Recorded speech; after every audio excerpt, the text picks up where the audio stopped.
Dice el Salmo 150: todo lo que respire, alabe. O sea, ¿con cuánto debemos alabar a Dios? Con todo. Todo lo que tienes, alaba a Jehová. Pero lo que no tienes también, alaba a Jehová. Todo lo que te gusta, alaba a Jehová. Pero aquellas cosas que tal vez no te gusten, también alaban a Jehová. Porque el desafío es: todo lo que respire, todo lo que se mueve en este mundo, todo lo que no se mueve, Dios espera que le alabe. Así que hoy nosotros, con nuestras caras sonrientes, con nuestros corazones sensibles, vamos a hacer eso que más Dios disfruta: alabar. Lo único que Dios necesita es que tengamos deseo, que aquí en nuestros corazones haya la más linda intención de poner su nombre por todo lo alto. Él lo merece y es nuestro deseo.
¿Sabes cuál es la diferencia entre una simple canción y una alabanza? Que salga de nuestro corazón, que sintamos aquí adentro realmente eso que estamos cantando, que lo vivamos, que necesitemos la presencia de Dios en nuestra vida. Cuando eso sucede, nuestra alabanza inunda Yo quisiera que cada uno de nosotros acá realmente alabe a Dios de corazón, porque cuando eso sucede, Dios se goza, Dios se manifiesta y nuestra alabanza inunda el reino de los cielos. ¿Quieres llenar el trono de Dios de alabanza esta mañana? Vamos a manifestarlo a través de la alabanza. Quiero llenar tu trono de alabanza.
Saben, cuando Jesús nos invita a orar sin cesar, no es porque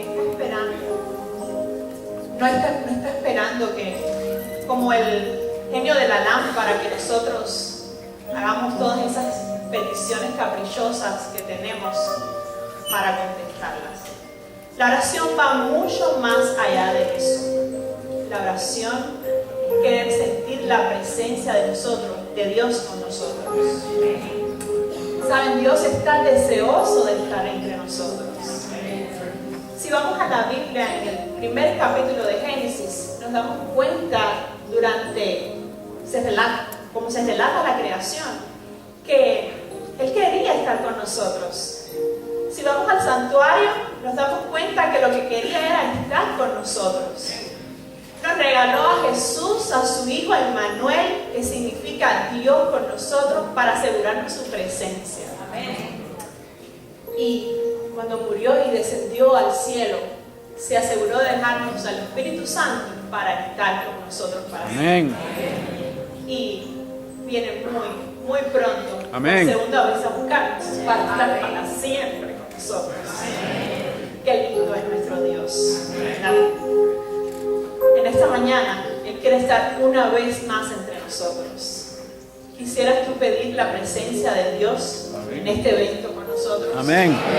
Si es así, ponte de pie. Y mientras ellos cantan, abramos nuestro corazón a Dios para decirle: Señor, gracias porque quieres estar con nosotros. Gracias porque tu presencia es el mayor regalo que tú puedas hacer en nuestras vidas.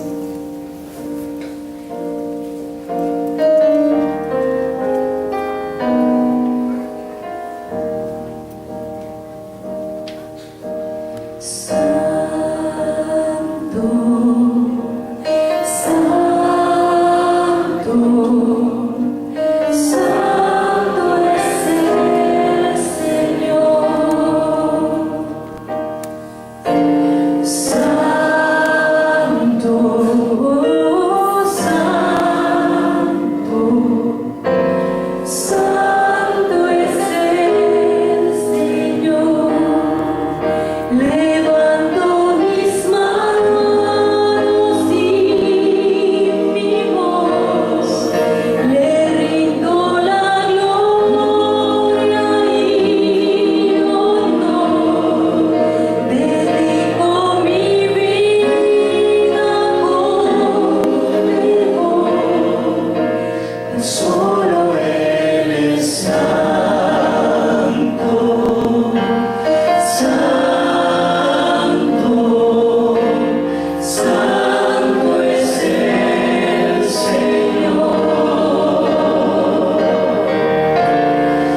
Bendito Padre, Dios grande y poderoso, que estás en el cielo.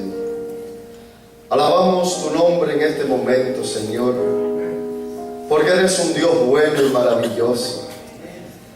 Porque en tu corazón hay un lugar para cada uno de nosotros, para nuestra familia y para esta hermosa conferencia de Florida.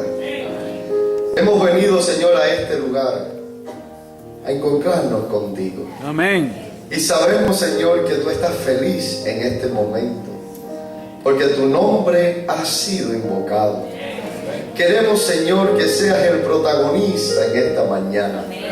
Que vengas con tu paz, con tu felicidad, con tu encanto, tu dulzura, y satures este lugar con tu presencia. Has prometido estar con nosotros siempre, Señor. Por eso, Padre querido, queremos que en este momento tu presencia inunde este lugar. Amén. Y más que el lugar, Señor, pueda inundar nuestro corazón.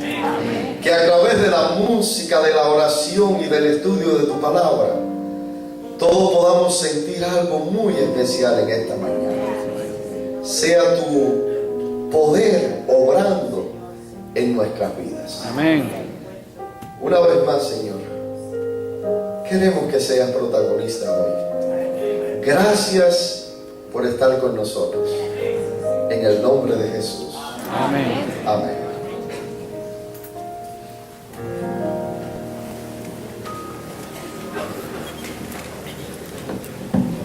Seminario, el tema, el discípulo y la Biblia. Anoche fue el discípulo y Jesús. Así que el pastor Barrios, pastor de la iglesia hispana de College Level, Tennessee, está con nosotros en esta mañana, escritor, pensador, director de la escuela de discipulado orgánico. Así que es un privilegio tener a un profesor con nosotros de esta calidad. Que Dios le bendiga, los bendiga a ustedes, que podamos atesorar todas las enseñanzas que Él tiene para nosotros en esta mañana. Gracias, pastor. Bendición. Un gusto poder estar nuevamente con ustedes. Tengo un amigo que se llama Daniel Bosquet, no sé si ustedes lo conocen, que él hace una serie de videos que se llama La Verdad en 2 minutos. Bueno, yo tengo un problema, no tengo la misma habilidad de él y tengo que presentar el tema en 1 hora y no sé si me va a alcanzar el tiempo. Así que voy a pedirle a Dios que Él pueda darme la capacidad para presentar lo que queremos presentar en este momento. Sí, vamos a orar. Querido Señor, ayer pudimos entender que tú enviaste a tu Hijo para que te conozcamos a ti. Entendimos que el discipulado se trata de seguir a Jesús, de conocer a Jesús y conocerte a ti a través de Él. Entendimos, Señor, que el discipulado es vivir, no definir. No definir doctrina, no hacer definiciones, sino vivir en la presencia de Jesús y dejar que Él nos transforme. También entendimos que hay 2 religiones, la religión falsa y la religión verdadera. Y la religión verdadera depende de conocerte a ti quién eres. Y cuando te conocemos a ti a través de Jesús, todo cambia. Hay discipulado auténtico. Hoy te pido que podamos entender el propósito por el cual tú nos dejaste la Biblia. Y que podamos usarla, Señor, en este contexto de discipulado, para que sea la base de nuestro actuar, de nuestro sentir, de nuestro vivir y lo que marca el propósito de nuestra vida. Esto te lo pedimos y te lo agradecemos en el nombre de Jesús. Amén. Vamos a hacer un anticipo. Yo a la tarde voy a hablar del discípulo y la iglesia. Y mañana a la mañana voy a presentar un tema que nunca lo presenté en forma general, así en esta magnitud, que me parece que es muy, muy importante, que se titula El discípulo y el adventismo. Porque estamos hablando de discipulado y tenemos que identificar realmente qué es, ahora que estamos definiendo qué es un discípulo de Cristo, qué es un discípulo adventista. Porque hay una diferencia. Y van a ver, si ustedes se quedan para mañana, van a ver mañana esa diferencia. Creo que es un tema muy, pero muy importante. Muy bien, vamos ahora. Parece que no anda esto.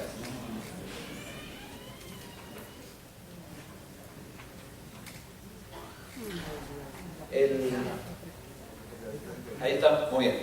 Entonces, ¿qué papel tiene la Biblia en la experiencia de un discípulo auténtico?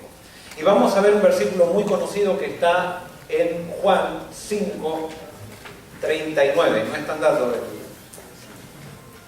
el clicker. Juan 5, 39 dice: lean las Escrituras porque a vosotros os parece que ya tenéis la vida eterna y ellas son las que dan testimonio de mí. Juan 5, 39.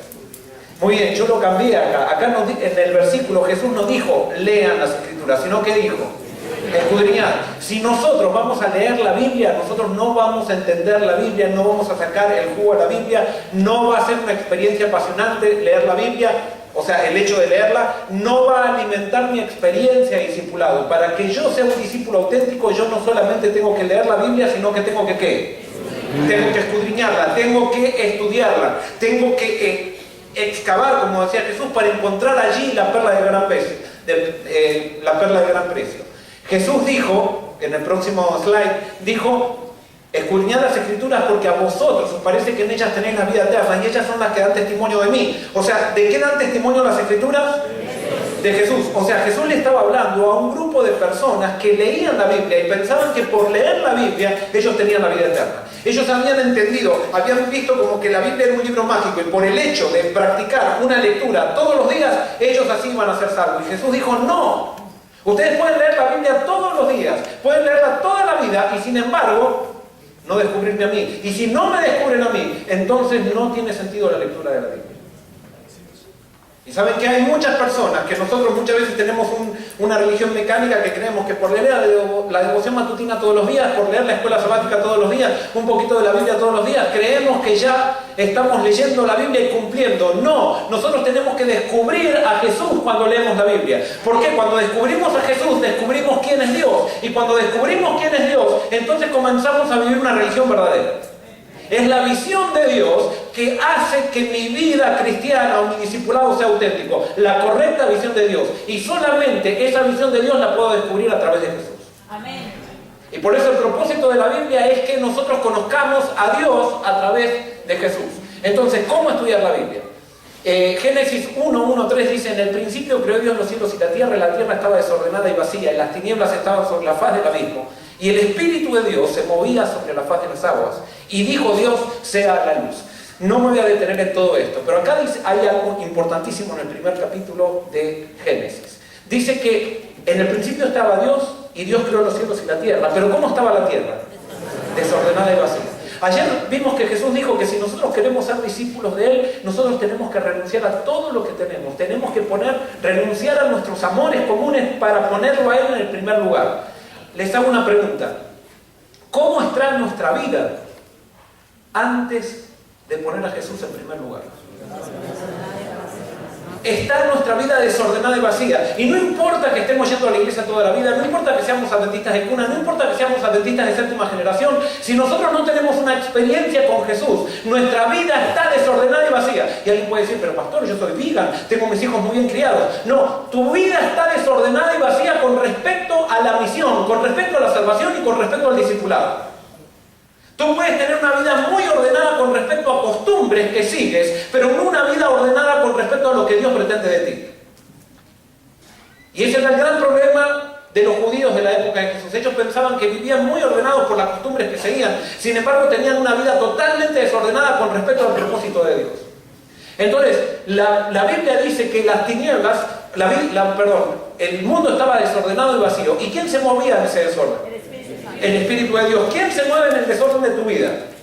El Espíritu Santo te está llamando para que tú pongas a Cristo en primer lugar y tú escuches esa llamada que Cristo dice: sígueme, vive conmigo, vive todo para mi gloria. No tengas una vida separada, una vida secular y una vida religiosa. No, la vida conmigo es todo vida. Tú tienes que integrarme a mí en todas las cosas de tu vida. Y si no me quieres integrar, entonces no te has dado todo. Y si no te has dado todo, entonces no eres mi discípulo. Puedes desearlo, pero no lo eres. Entonces, nosotros tenemos en el primer capítulo de Génesis, tenemos que en 7 días el desorden de la tierra se transforma en un perfecto orden. ¿A través de qué? ¿A través de qué? No es del Espíritu. El Espíritu llamaba O sea, se movía en el desorden. Sí, por supuesto, el Espíritu también actúa. Pero ¿a través de qué Dios transformó el desorden en un perfecto orden? A través de su palabra. Y nosotros vemos que Juan 1:1 dice, en el principio era la palabra, y la palabra era con Dios, y la palabra era Dios. ¿Quién es la palabra? Jesús. Si yo cada día, no me está diciendo de vez en cuando, el mundo tenía un contacto con la palabra todos los días, sistemáticamente, y entonces en una semana, el mundo se ordenó. Si tú quieres ser un discípulo auténtico, si tú quieres tener orden en tu vida, tú no puedes tener un contacto con la palabra esporádico. Tú tienes que tener un contacto con la palabra que da testimonio de Jesús para conocer a Dios. Tiene que ser ¿cuándo? Todos los días. No es los días que puedo, es todos los días. Y si hay algo importante en lo que estamos enseñando, para mí, lo que estoy diciendo aquí, esto es lo más importante. Si tú no estás dispuesto a hacer un alto todos los días para Jesús, para estudiar su palabra y descubrir quién es Dios a través de la Biblia, tú no puedes ser un discípulo de Cristo. Puedes venir aquí a los seminarios, tomar nota y eso, pero si tu vida es inconstante en el encuentro, en el contacto con la palabra, tú no vas a poder ser un discípulo auténtico. La gran diferencia en las iglesias está en la gente que le dedica tiempo a Dios y la gente que no le dedica tiempo a Dios.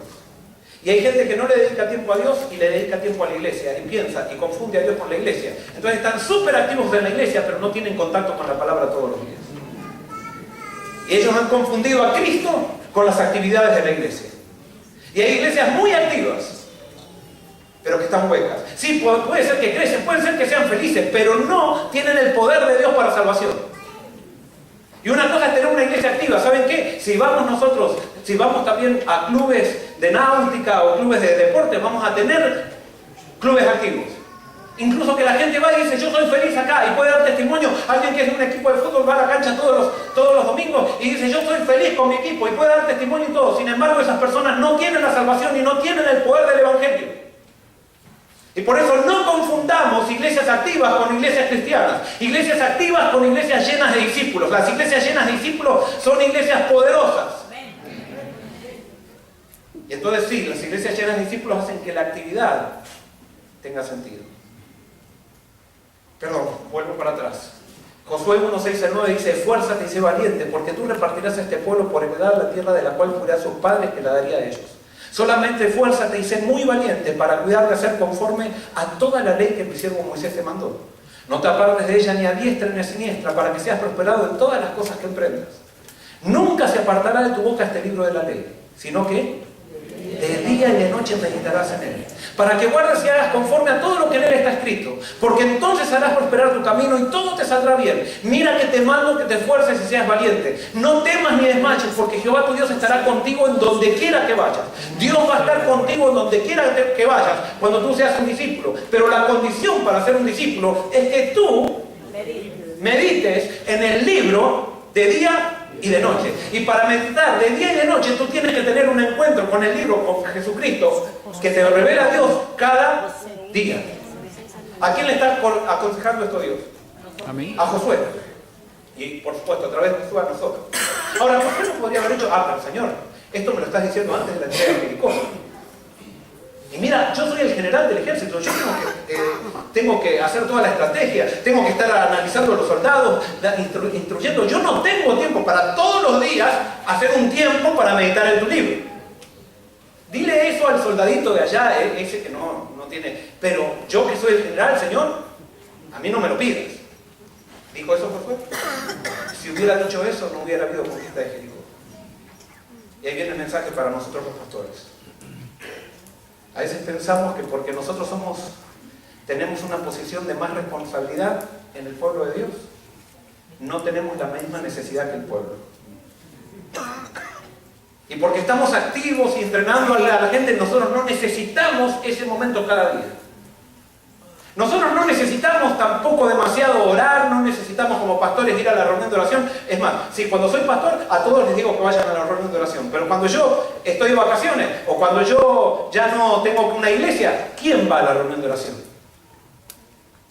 ¿Por qué? Porque se ha transformado todo en un programa.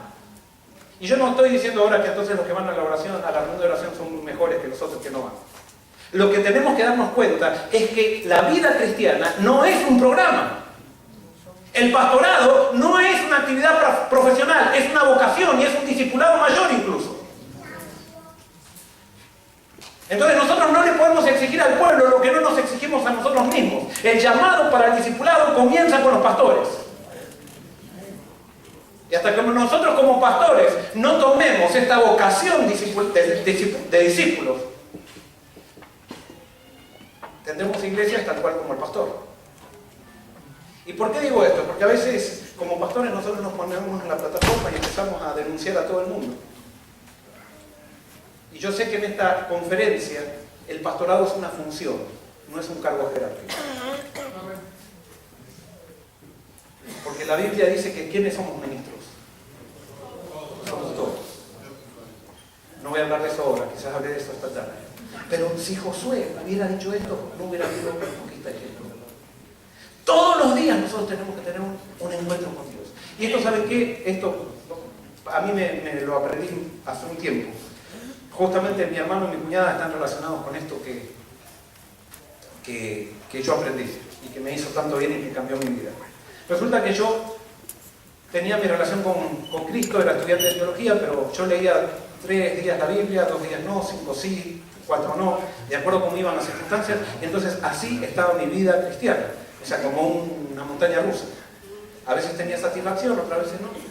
Y entonces un día mi hermano ya era pastor y Marta estaba embarazada de Natalia, su primera hija. Y entonces ellos fueron a la universidad porque ella iba a dar a luz en el hospital de al lado de la universidad.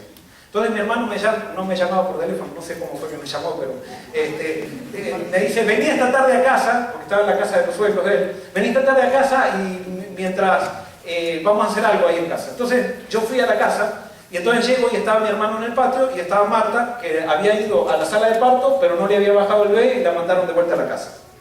Y entonces mi hermano me dice, Joel, mira, vamos a jugar un juego de mesa. Yo le hice un circuito a Marta que va todo alrededor del patio. Y mientras yo le controlo las vueltas, nosotros ponemos acá y jugamos un juego que se llama TEL o RISC. No sé si ustedes se acuerdan, un juego de estrategia militar que dura como 3 horas. Entonces yo le voy a controlar y nosotros jugamos en el medio. Muy bien, entonces pusimos la mesita, estaba el circuito, entonces Marta estaba dando vueltas. Empezó a dar vueltas. Y nosotros jugábamos. Entonces el patio era un poquito grande, entonces cada vez que pasaba Marta, cada vuelta, cada 2 vueltas decía, Henry, ¿falta mucho? Entonces, bueno, ustedes ya los conocen a ellos, ya saben los tonos de voz y todo eso. Entonces mi hermano, a la primera, mi hermano, yo te voy a decir. Entonces pasaba 2 vueltas más y decía, Henry, ¿falta mucho? Ya Marta, ya te voy a decir, ya te voy a decir. Entonces, y entonces cada 2 vueltas preguntaba cuánto faltaba. Entonces mi hermano estaba estudiando medicina en ese momento, no era pastor, estaba estudiando medicina. Entonces mi hermano me dice, pues mira, estoy estudiando en la materia de psicología, que hay, ¿cómo fue que me dijo? Para hacer un hábito hay que repetir una acción 21 veces. Y si repetimos 21 veces, eso se transforma en hábito y ya lo hacemos automáticamente. Dice, vamos a probarlo con Marta.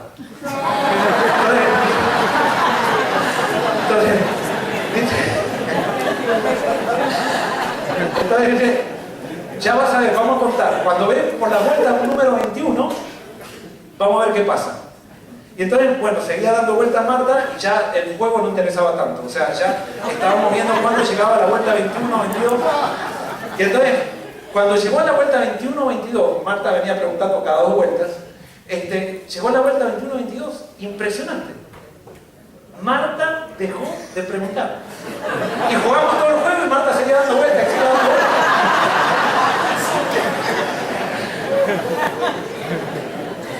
Entonces cuando yo vi eso, que lo comprobamos científicamente,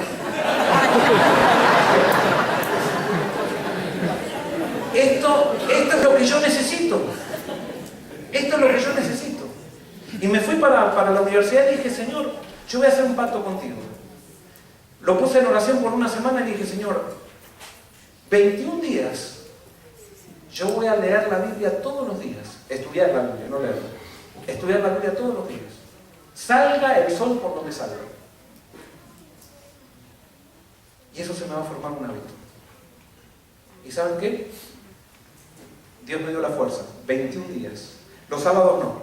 Era diferente el sábado. O sea, era de domingo a viernes.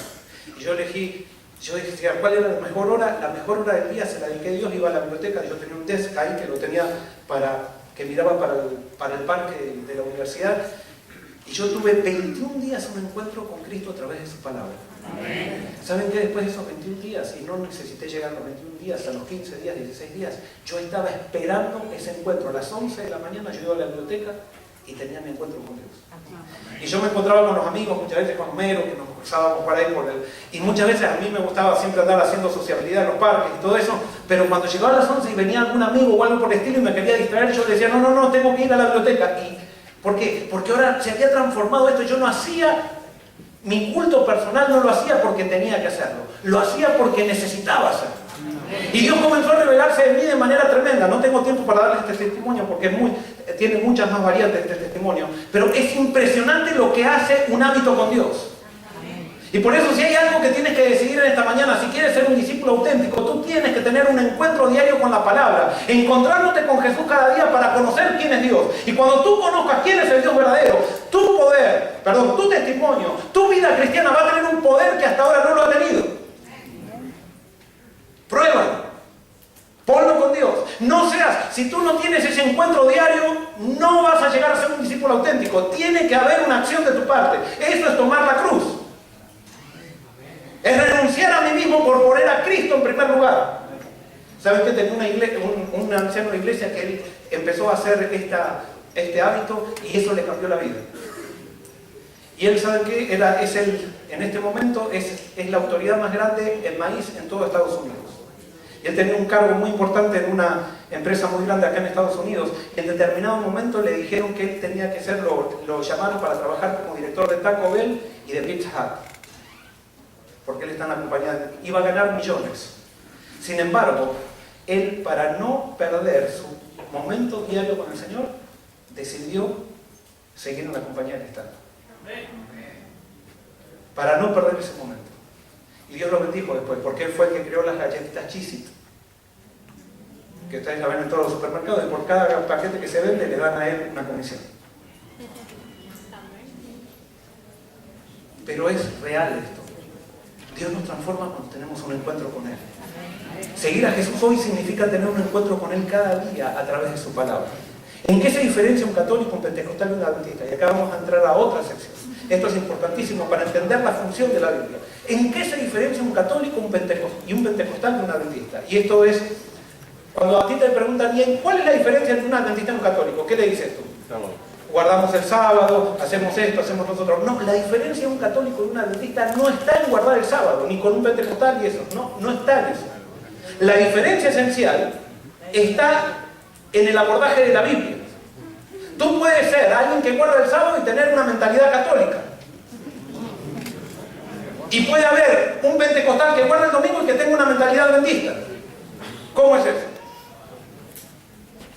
El católico, la filosofía católica dice lo siguiente: si la iglesia se contradice con la Biblia, hay que hacerle caso a ¿quién?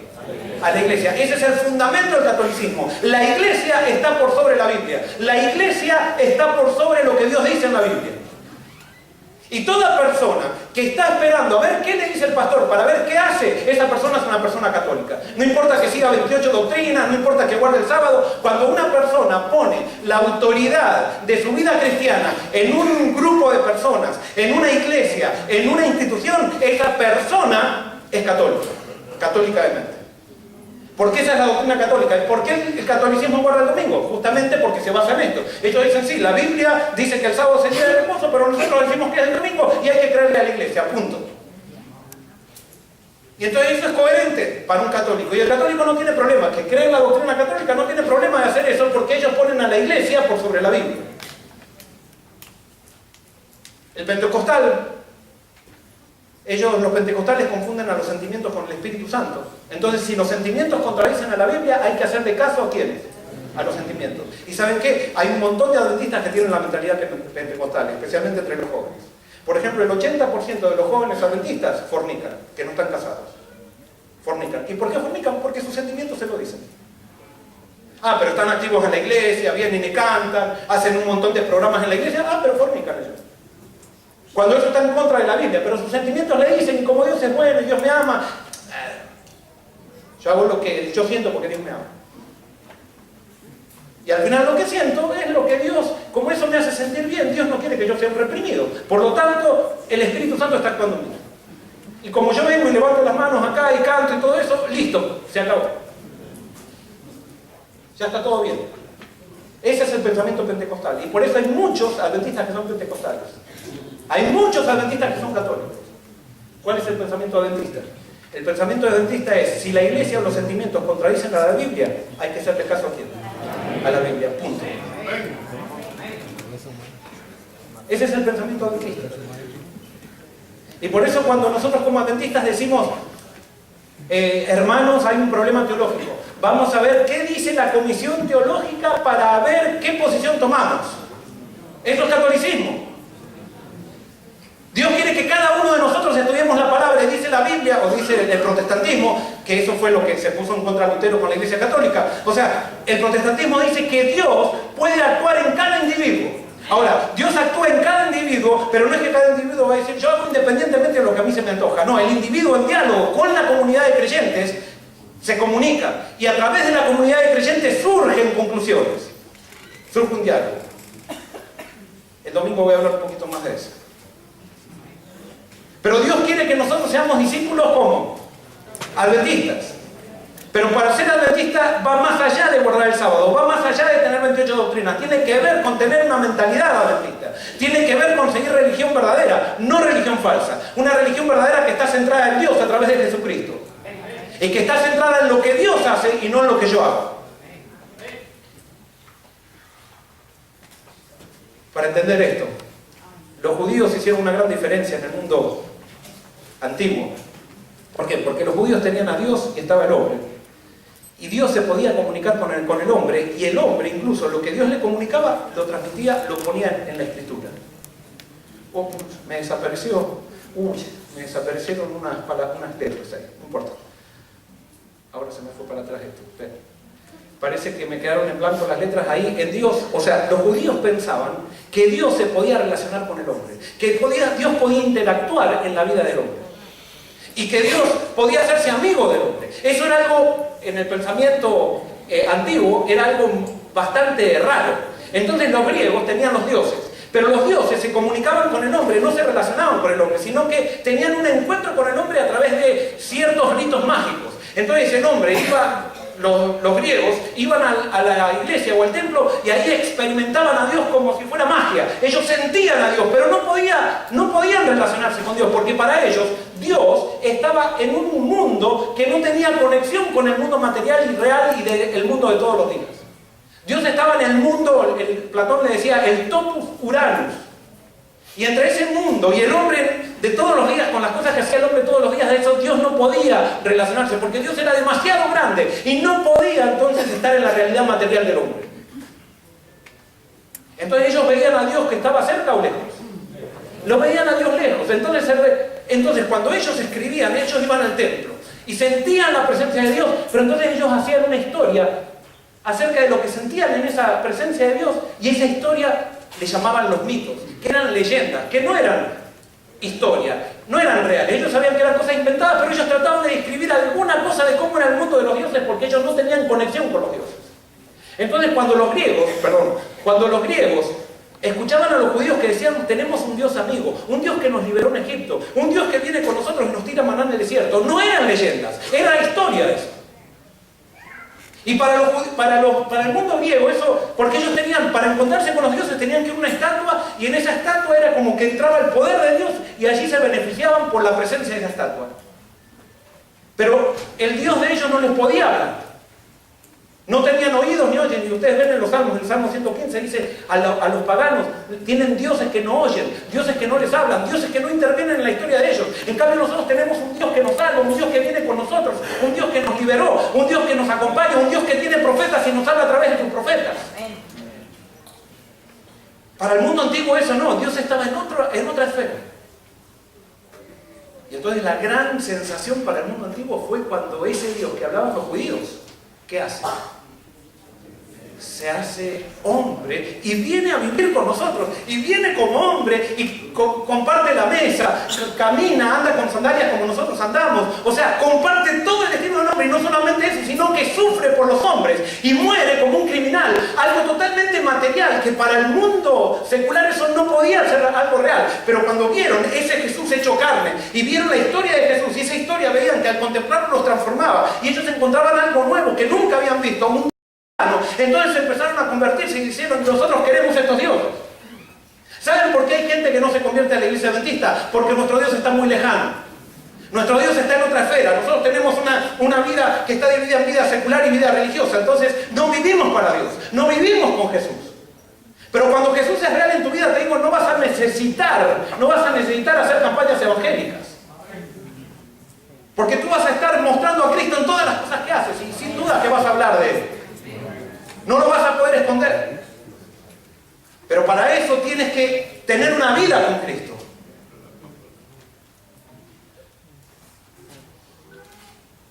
Ahora, este era el concepto que tenían los paganos de Dios y los griegos.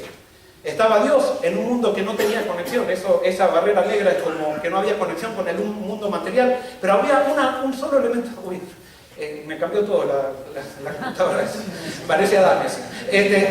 Pero eso tiene que estar en la altura del corazón. O sea,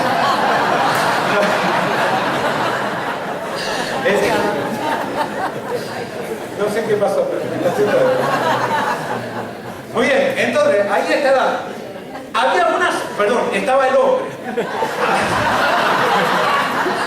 Había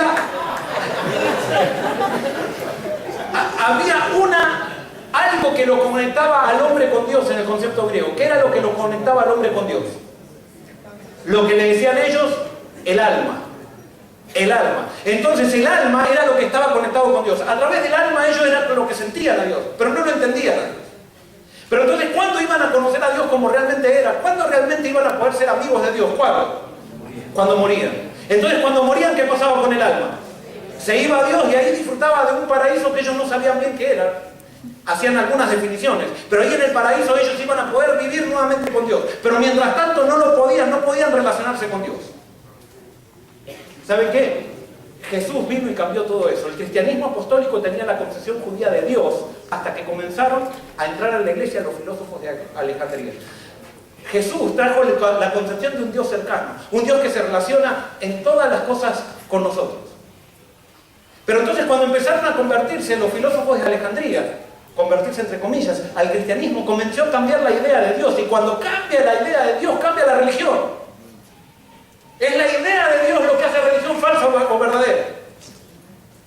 Y entonces los filósofos griegos empezaron, y ahora ya a los filósofos griegos, a los apóstoles, lo que les interesaba era relacionarse bien con Dios y con los hombres, y de eso hablaban los epístolas. Pero cuando entraron los filósofos griegos, ahora quisieron empezar a definir a Dios. Y eso pervirtió al cristianismo. Y fíjense que después que los filósofos griegos se hicieron cristianos, comenzaron las disputas sobre herejías.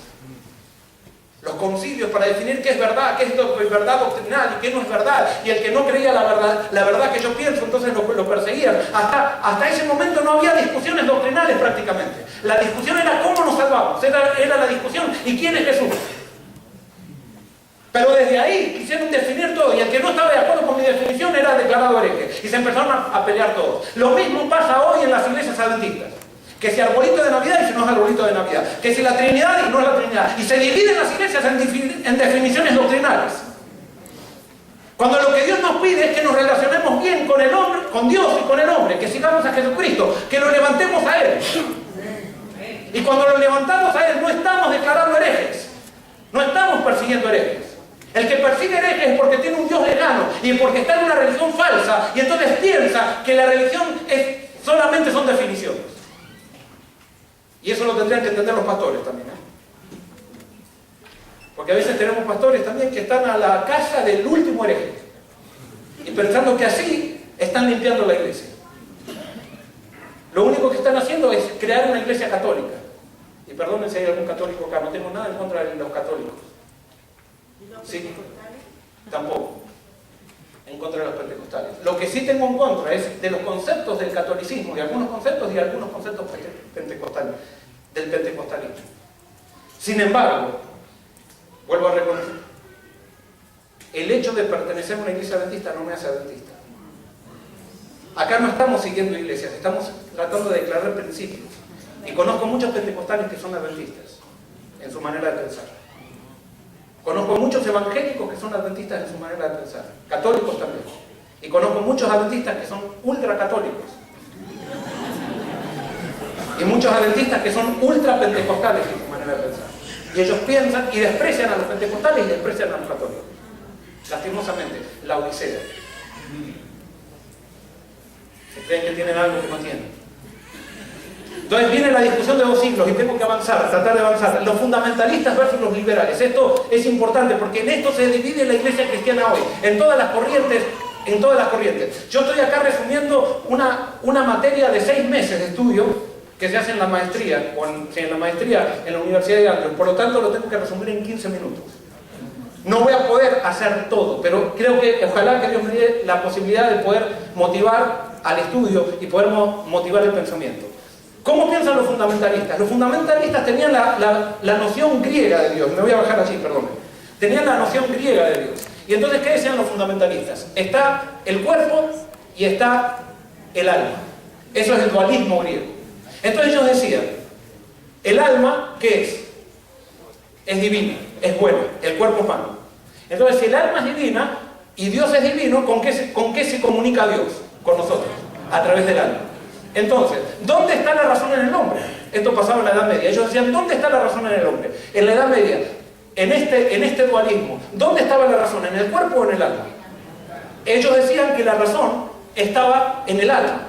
Entonces, si la razón estaba en el alma, Dios se comunicaba con el profeta a través del alma. Entonces, Dios se comunica con el profeta, le dicta un mensaje, le da un mensaje, y el profeta lo escribe. ¿Y cómo lo escribe? ¿Perfectamente o imperfectamente?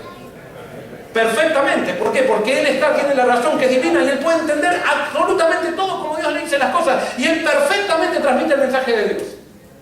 Y entonces, como resultado de esto, el profeta escribe la Biblia, y la Biblia entonces, hoy me cambió de vuelta, ¿por qué? Me desapareció incluso, pero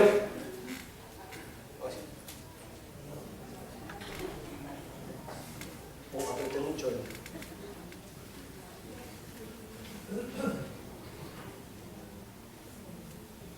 Muy bien, entonces estamos el alma, esto repaso, es divina. ¿Dónde está la razón en el hombre? Entonces está en el alma. Dios se comunica con el hombre a través del alma. Por lo tanto, las conclusiones que saca el hombre y lo que Dios le dice al hombre, él lo puede escribir como si fuera un dictado. Entonces, como resultado de esto viene la Biblia. Y la Biblia son las palabras de Dios. Son las palabras de Dios. Entonces, en este concepto, cuando yo leo la Biblia y veo una palabra de una palabra, yo puedo hacer una teología. Y entonces digo, la Biblia dice esto, y entonces como la Biblia dice esto, y lo dice en este versículo, eso se llama probar contextos, lo que yo pienso. Entonces, con esta palabra, y con esto, hago una teología y digo, esto es verdad. Y como yo creo que mis conclusiones, como mi razón es divina, creo, y eso pasaba en la Edad Media, entonces, como creo que mis conclusiones son correctas y son divinas, tengo que dogmatizar a las conclusiones que llego. Y cuando dogmatizo a las conclusiones que llego, aquel que no está de acuerdo con las conclusiones, ¿qué es? Es un hereje, hay que perseguirlo. Eso pasó durante toda la Edad Media y eso pasa incluso en el mundo de hoy todavía. Porque los 2 siglos pasados, en esto se dividió la iglesia en una discusión en esto. Entonces llega el modernismo, y con el modernismo llega el estudio de la medicina, llega el estudio, porque el escolasticismo se basaba en Platón, pero el modernismo se basa en Aristóteles. Platón hablaba del mundo de las ideas, de la filosofía, pero Aristóteles estudió las leyes naturales.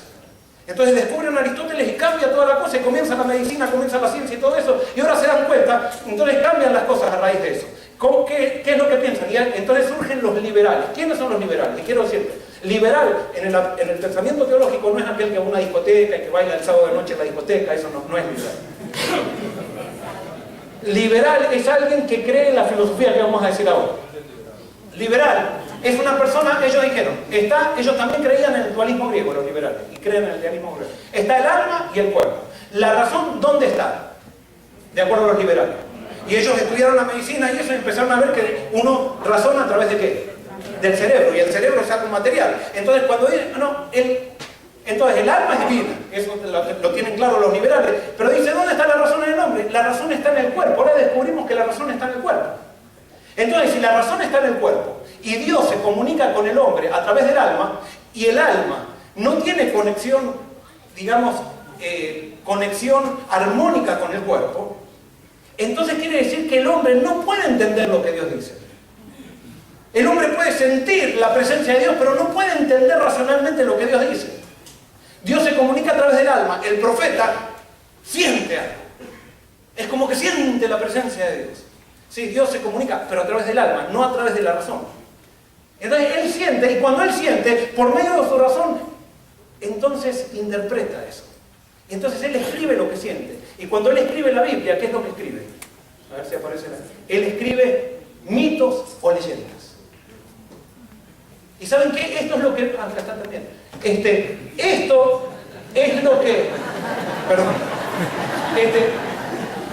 Ya sabíamos. Esto es lo que creen la mayoría de los teólogos ahora. Entonces, por ejemplo, les doy un ejemplo.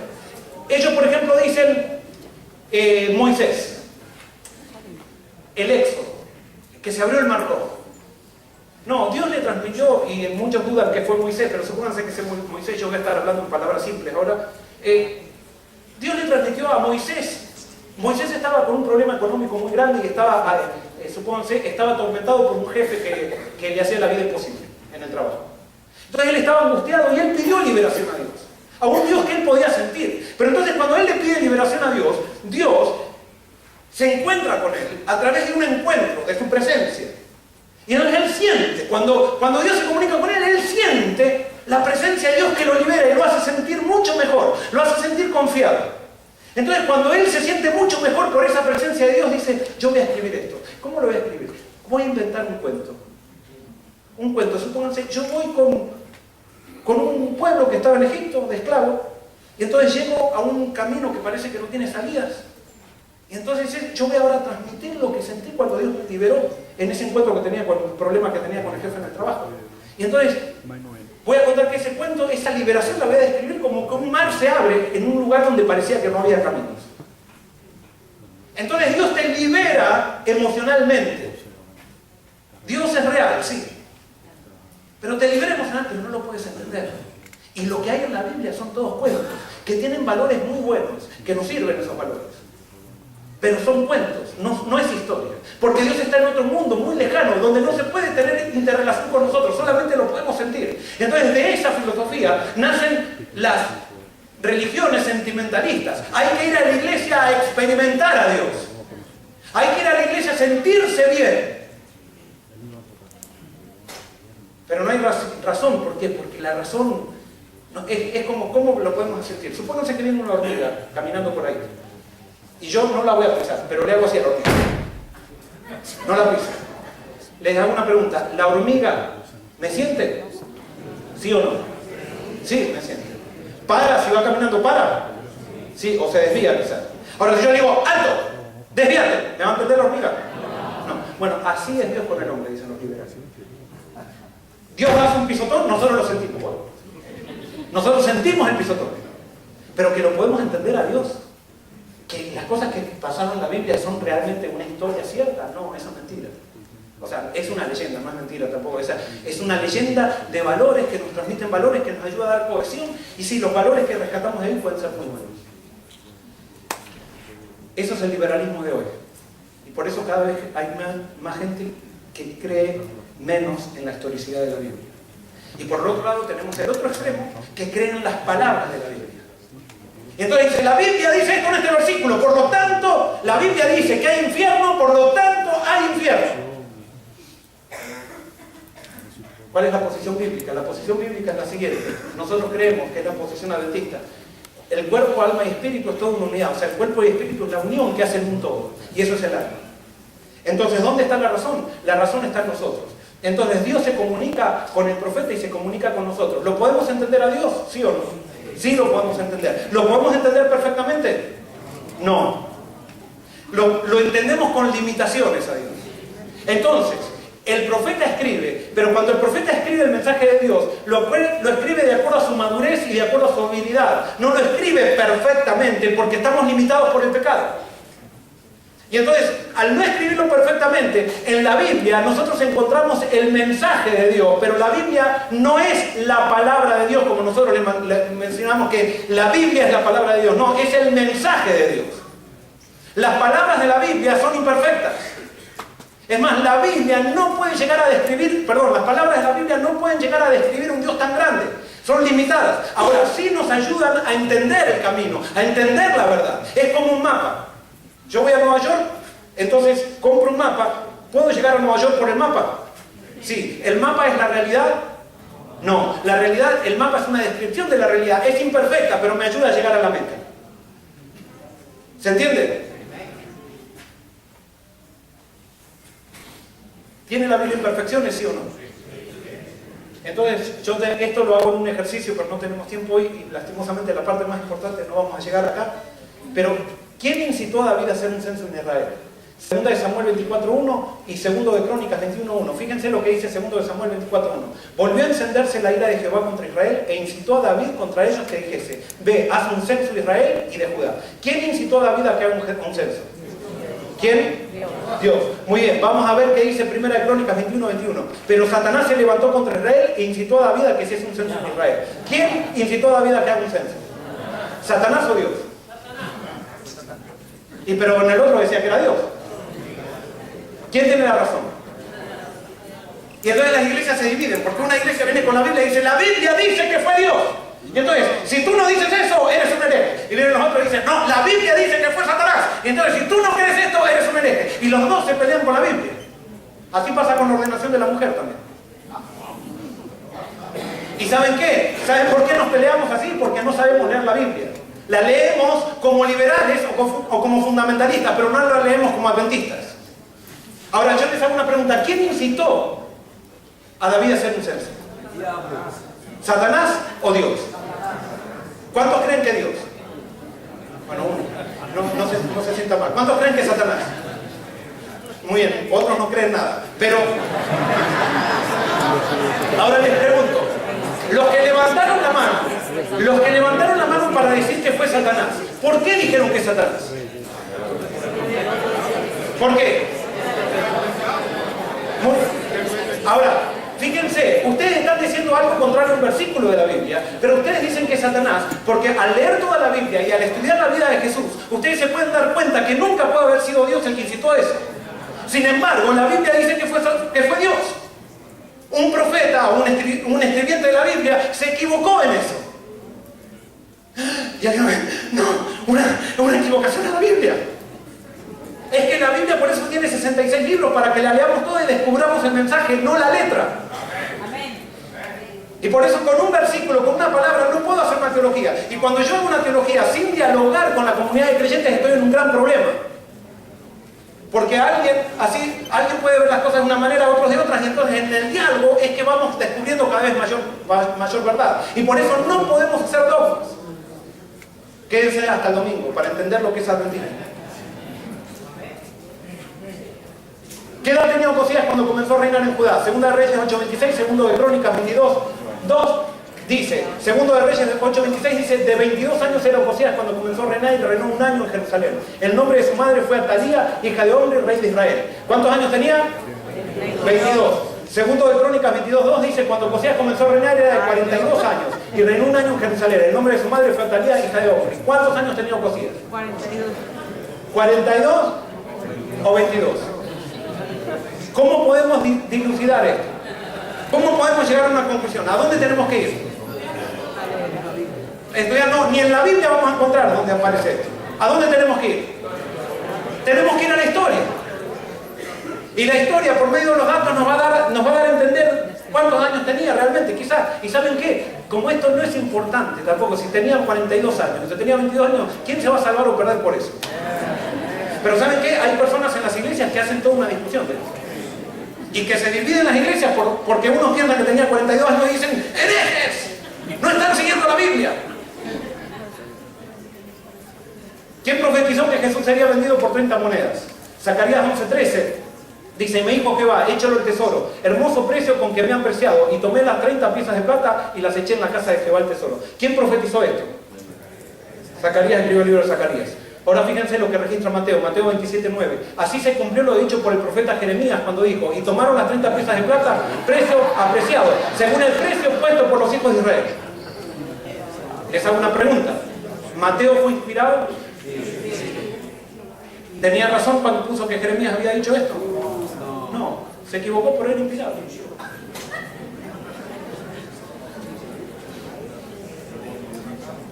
Me gustaría estudiar 6 meses esto con ustedes. Pero ¿saben qué? Hay gente que se desilusiona con esto. Yo estaba estudiando en Andrews, no sé si Freddy estaba estudiando en Andrews en esa época, pero estábamos estudiando en Andrews y resulta que como Cassius Clay, Muhammad Ali vivía detrás de Andrews y él daba donaciones de vez en cuando a Andrews, un día lo invitaron a Andrews para hacerle unos honores por las donaciones que daba y todo eso. Y a veces a las personas que dan plata les permiten hacer cualquier cosa. Entonces lo hicieron subir a la plataforma y estábamos todos los estudiantes allí. Entonces cuando él no podía hablar, porque ustedes saben que él tenía un problema, pero como él no podía hablar, ¿saben qué? Muhammad Ali era un convertido musulmán, o sea, convencido de sus creencias. Entonces cuando terminó y todos estaban saludando, le dieron gracias por las donaciones, por lo bueno que era, qué lindo que era tenerlo del neighbor y todo lo demás. Entonces, ¿qué pasó? Empezó él a repartir papelitos. Y en esos papelitos, a todos nos repartió a todos los estudiantes. En esos papelitos decía los errores que tiene la Biblia y estas son las razones por las cuales tú no tienes que creer en la Biblia. Entonces, los lectores superficiales de la Biblia, los que creen que Dios dictó la Biblia, cuando empiezan a leer eso y ven que realmente hay algunas discrepancias en la Biblia, comienzan a desilusionarse y dicen, ya no creo más en la Biblia, ya no creo más en Elena de White, ya no creo más en nadie, porque esto es todo una mentira. Y es porque les enseñaron a un Dios con la mentalidad griega. No al Dios judío que se relaciona con un hombre imperfecto y que el hombre imperfecto, que él le da un mensaje, pero el hombre imperfecto lo escribe en palabras imperfectas al mensaje, pero el mensaje es perfecto. Amén. No tengo tiempo. Elena de White escribió en 1886, la Biblia está escrita por hombres inspirados, pero no es la forma del pensamiento y la expresión de Dios, es la forma ¿de qué? De la humanidad. Dios no está representado como escritor. Con frecuencia los hombres dicen que cierta expresión no parece de Dios, pero Dios no se ha puesto a sí mismo a prueba en la Biblia por medio de palabras, de lógica o de retórica. ¿Qué es lo inspirado en la Biblia? ¿Son las palabras? No, es el profeta. Fíjense, no leí la próxima cita.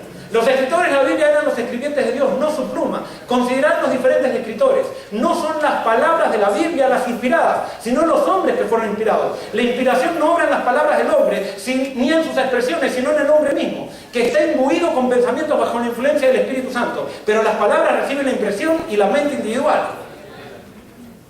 De la mente individual. O sea, cada profeta escribe de acuerdo a su personalidad, a su contexto social, hay un montón de cosas. El mensaje está claro, como un mapa para Nueva York, pero hay detalles que no están tan claros porque esa persona tiene limitaciones.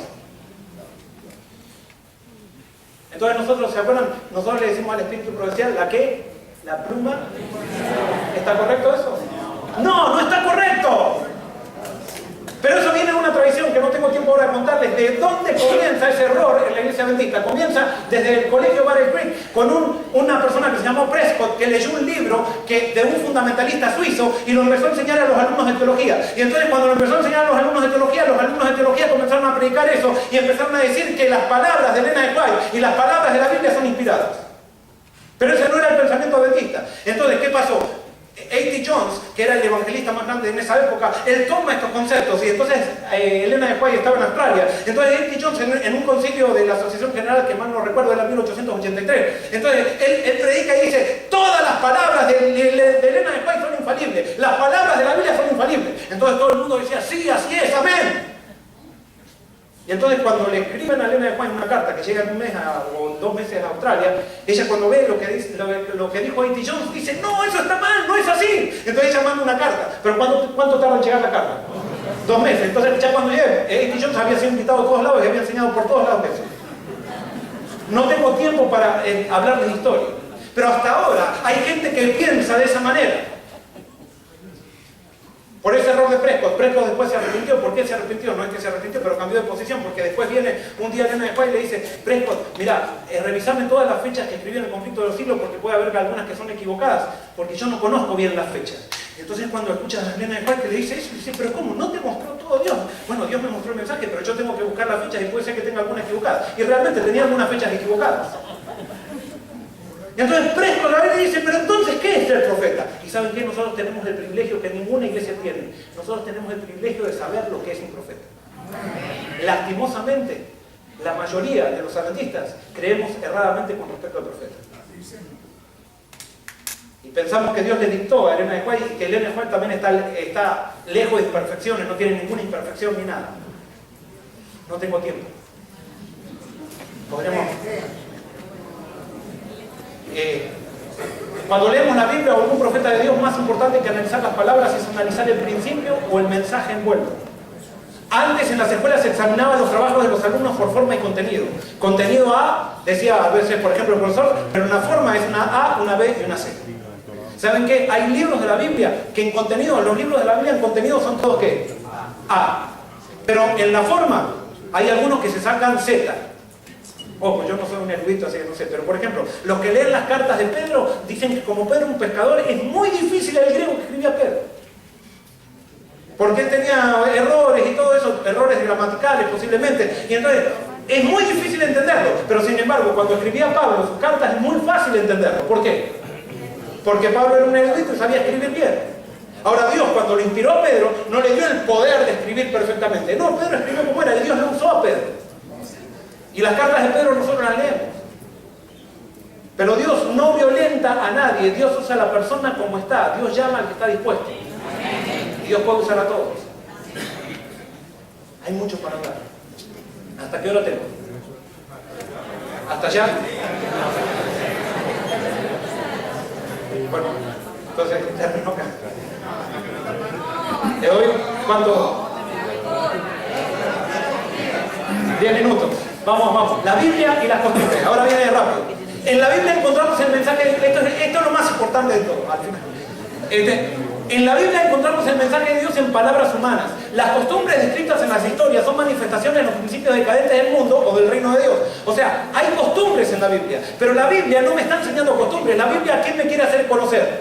A Dios. Y cómo Dios se relacionó con gente que tenía costumbres y con gente que estaba en medio de culturas diferentes. Entonces, el Evangelio siempre actúa en medio de la cultura. Entonces, hay descripciones en la Biblia, y por ejemplo, vamos a dar algunos casos. ¿Con qué es lo que nos debemos quedar de la Biblia? Con los principios del reino de Dios que están basados en su carácter. A ellos debemos despojarnos de su cáscara cultural. Esto en teología o en misión se llama contextualización. Quiere decir que nosotros sacamos la cáscara cultural y nos quedamos con el mensaje de la Biblia. Y lo adaptamos a la realidad de hoy. Esto es una materia en misión. La Biblia y la cultura. Abraham con sus esposas. Está bien tener, hay personas por ejemplo que leen que Abraham tuvo 4 esposas y entonces le dicen, si Abraham no tuvo, entonces yo también lo voy a tener.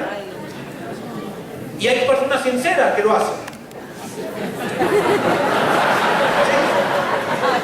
¿No? Se sacrifican, dice acá. Realmente se sacrifican. Y lo vemos en la historia de Jacob. Ahora, el rey Salomón. Entonces la Biblia no me está mostrando cómo actuaron las personas, sino la Biblia me quiere mostrar cómo Dios actuó con las personas que se equivocaron y con las personas que no tenían un desarrollo parcial de lo que Dios quería. Y Dios los tomó de donde estaban para llevarlos a donde Él estaba. Lot y sus hijas. Lot dice que era un hombre justo. Es más, Lot había tenido dos hijas vírgenes en Sodoma. Eso era como el logro más grande que existe. Tener 2 hijas vírgenes en Sodoma. Imagínense si Lot no había criado bien a sus hijas. No, de todos eran unas degeneradas. Las tenían las 2 vírgenes y los novios respetándolas a las hijas todavía. Impresionante. Sin embargo, cuando vienen los ángeles y vienen los sodomitas a querer conocer a los ángeles, ¿qué pasa? Lot les dice algo y les dice, yo les doy a mis hijas. Tomen a mis hijas y hagan lo que quieran, pero no toquen a mis huéspedes. Entonces alguien que lee la Biblia sincero y que quiere seguir la letra de la Biblia dice, yo voy a hacer lo mismo que hizo Lot. No, ¿eso qué es? Es cultural. Es cultural.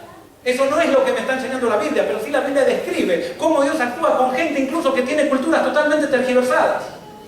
Entonces yo tengo que extraer y sacarle la caja de la cultura del mensaje de la Biblia. La esclavitud. Alguien puede decir, pero Dios dice que se puede ser esclavo. Sí, la esclavitud que Dios establece en Israel es una esclavitud muy leve, pero Él la permite. ¿Por qué la permite? Porque Él toma un pueblo donde está y lo lleva hacia donde Él está. No tengo tiempo para desarrollar ese concepto. Pero vamos a... Diferencia, entonces acá viene lo importantísimo. Diferencia entre principios y normas. Y esto es lo que no entendemos muchas veces. La Biblia, yo tengo que quedarme con los principios de la Biblia, no con la forma de la Biblia.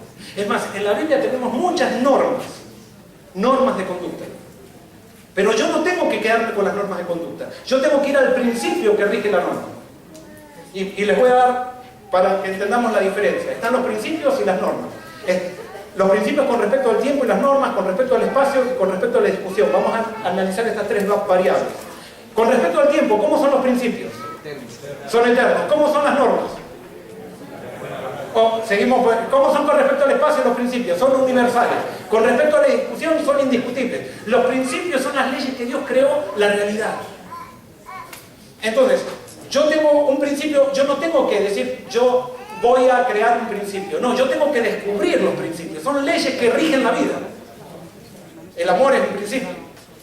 Entonces, las normas, con respecto al tiempo, ¿cómo pueden ser? Pasajeras. Con respecto al espacio, ¿cómo pueden ser? Locales. Y con respecto a la discusión, son discutibles. Las normas son lo que es la aplicación de un principio para una necesidad social momentánea. O para una necesidad real. La norma tiene que ser la aplicación de un principio. Y si no es la aplicación de un principio, es una costumbre, una tradición y algo que no sirve. El gran problema que tuvo Jesús fue que cuando vino a destruir un montón de normas que no estaban aferradas a ningún principio. Y eso para los judíos fue, dice, ¡oh, liberal! ¡Jesús, liberal! Y lo quisieron crucificar. Fíjense, voy a dar un ejemplo práctico. Deuteronomio 23, 13 y 14. Tendrás también entre tus armas una estaca, y cuando estuvieres allí fuera acabarás con ella y luego volverte cubrirás tu excremento. Porque Jehová tu Dios anda en medio de tu campamento para librarte y para entregar a tus amigos delante de ti. Por tanto, tu campamento ha de ser santo, para que Él no vea en ti cosa inmunda y se vuelva de pos de ti. ¿Quién dio esta norma? ¿Esta es una norma o un principio? Es una norma. Es una norma. ¿Quién la dio? Dios. ¿A quién se la dio? A Moisés. Que le dijo que cada soldado tenía que tener una palita. Y como estaban en el desierto, cada vez que ellos iban al baño, y esto no se van a olvidar, por perdón que utilice este ejemplo, cada vez que iban al baño tenían que hacer un pocito, ahí sentarse o agacharse, y después tapar el pocito. Esa era una norma. ¿Basada en qué principio? Muy bien, basada en el principio de higiene. Ahora fíjense, y esto para que entendamos la diferencia entre normas y principios. Si es una norma, ¿cómo es? ¿Es eterna o pasajera? Es pasajera. Es pasajera. Pero supónganse que ahora estamos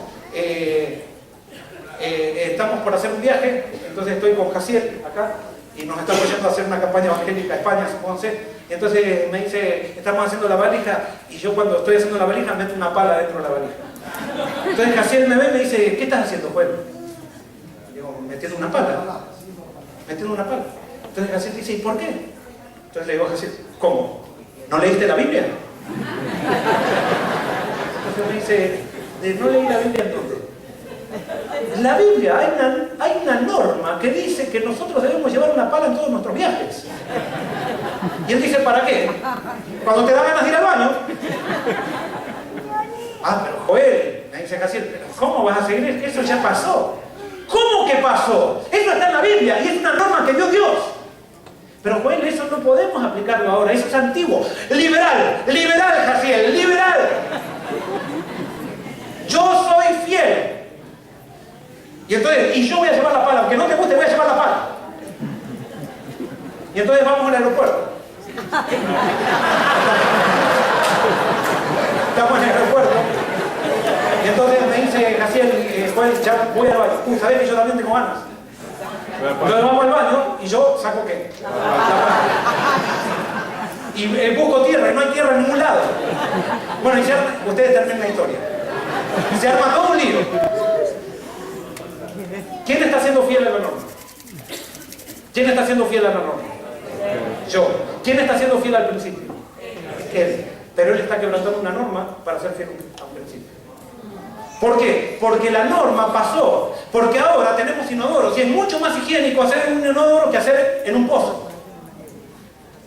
Pero el fundamentalista dice, la palabra dice eso, y entonces la pala la hace. Y entonces me encanta el fundamentalista dice, yo llevo la pala. Y entonces están dispuestos incluso a hacer un escándalo, y hacer un escándalo delante de todo el mundo, por seguir la norma que ya pasó. Porque cuando ya llegaron a Israel ya no necesitaban seguir esa norma. Es más, pero si ahora vamos a los Smoky Mountains, nos vamos de campamento, ¿qué tengo que hacer? Tengo que llevar la pala. Entonces viene Jacek y dice, no, me traigo el inodoro. No, tengo que llevar la pala. ¿Por qué? Porque la norma va cambiando de acuerdo al contexto.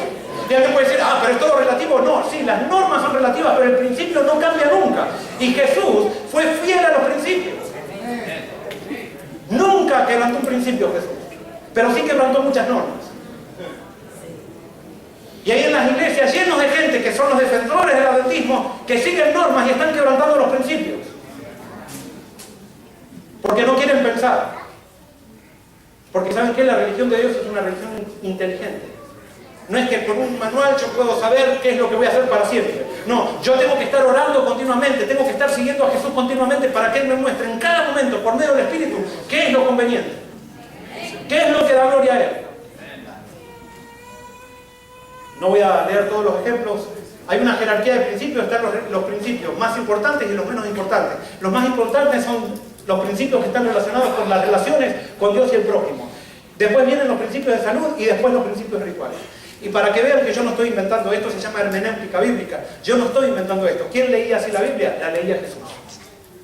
Fíjense, dice, aconteció que al pasar él por los sembrados un día de reposo, sus discípulos andando comenzaron a arrancar espigas. Entonces los fariseos le dijeron, mira, ¿por qué hacen en el día de reposo lo que no es lícito? Pero él les dijo, ¿nunca leíste lo que dijo David cuando tuvo necesidad y sintió hambre él con los que con él estaban? ¿Cómo entró en la casa de Dios siendo Abiatar sumo sacerdote y comió los panes de la proposición, de los cuales no es lícito comer sino a los sacerdotes, y aún dio a los que con él estaban? También les dijo, el día de reposo fue hecho por causa del hombre y no el hombre por causa del día de reposo. Por tanto el Hijo del Hombre es Señor aún del día de reposo. Acá había una norma, que nadie podía comer de los panes de la proposición si no fueran los sacerdotes. ¿Quién había puesto esa norma? ¿Y qué Dios había puesto esa norma? No sé si está bien la pregunta, pero ¿qué personaje de la divinidad había puesto esa norma? Jesús. Jesús era el mismo que le había dicho esa norma a Moisés. Sin embargo, ahora Jesús dice, miren, yo leí la Biblia y dice que estuvo muy bien que David quebrantó esa norma. ¿Por qué quebrantó David esa norma? Porque él llegó con un ejército de personas que tenían mucho hambre, que estaban haciendo la obra de Dios, y cuando llegan no había comida. Y entonces había un principio ritual, o una norma ritual, y estaba el principio de relacional y de compasión con las personas.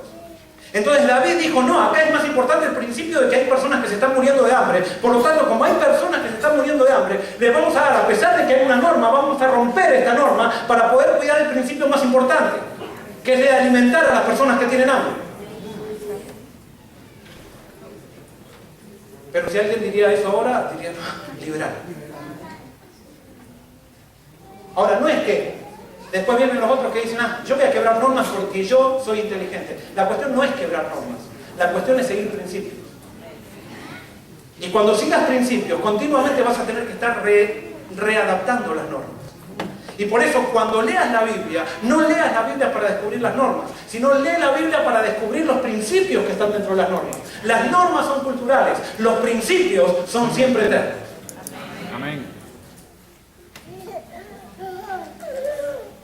Conclusión.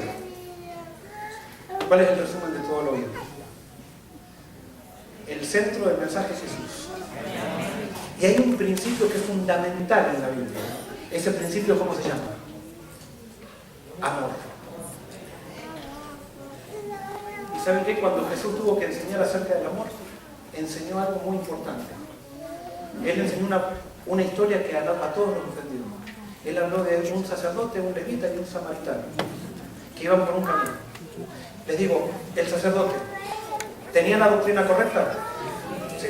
¿El levita tenía la doctrina correcta? Sí. ¿El samaritano tenía la doctrina correcta? No. Sin embargo, Jesús puso como ejemplo al sacerdote, al levita o al samaritano. Eso ofendió totalmente a los judíos, porque para ellos los samaritanos no tenían la verdad. Y Jesús lo puso como ejemplo. Porque hay una verdad mayor que la verdad doctrinal, que es una actitud hacia Dios. Y todo el que tenga una actitud correcta hacia Dios, tarde o temprano, va a ir creciendo en la verdad. Y va a ir progresando también en el conocimiento de Dios. Pero si hay algo por lo cual debemos empezar, es por el amor. Porque Jesús eso fue lo que nos dijo. Ser un discípulo de Jesús es pasar nuestro discipulado en la Biblia para conocer a Jesús, que nos lleva a conocer a Dios. Pero no son las normas que aparecen en la Biblia, sino que son los principios eternos que Dios puso en la creación, que están en todas las historias de la Biblia, para que nosotros sepamos entonces cuál es la realidad del reino de los cielos. Que Dios nos bendiga. Vamos a orar. Señor, danos sabiduría para ser discípulos auténticos. Que utilicemos bien la Biblia, como tú la utilizabas. Que no hagamos de la Biblia el centro, sino de a quien señala la Biblia, que eres tú, Jesús, que nos muestres a tu Padre.